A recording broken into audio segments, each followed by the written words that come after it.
I try really hard not to be anti-obstetrician, but some of you make it really fucking hard. Two women in a row in the last couple of days. First one, oh, this is going to be big baby. We're doing scans. We got a big baby. We've got to do an induction. Because, shoulder dystocia, not that big babies aren't born vaginally every single day without issue, or the fact that regular sized babies have shoulder dystocia just as often as big babies, or the fact that the ACOG guidelines don't suggest it, nor does the research suggest that we induce for big baby unless it's going to be over 10 or 11 pounds. Shocker, the induction ended in a C-section because her body wasn't ready. And guess what? The baby weighed 7 pounds, 13 ounces.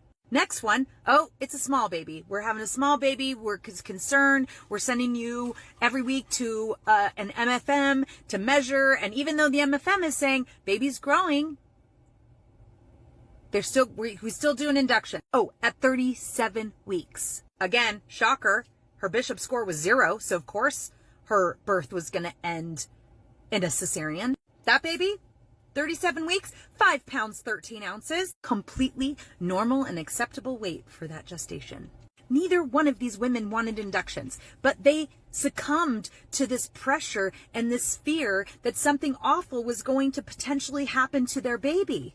It's really difficult to go against an authority figure like that and think, but what if? But what if? These women did not want C-sections. Why? Why are we doing this over and over and over again when we know that the measurements that we're doing are significantly inaccurate? Why are we making major medical decisions based on these things that have told us in research over and over and over again that they are incredibly unreliable? I know why.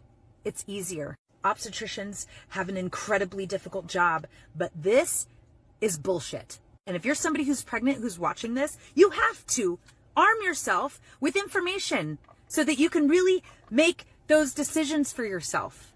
And now I have a third one that is being also told that the baby is small. And even though they are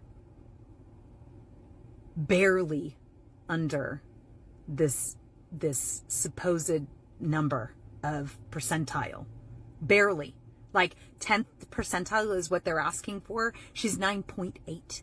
She really has been trying to advocate for herself and doesn't want to have an induction.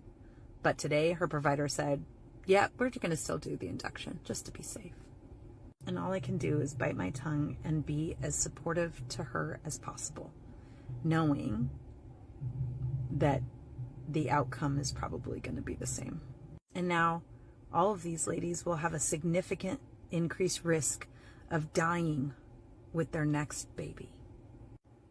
If you're an obstetrician watching this, please. How do we stop this madness? First, do no harm.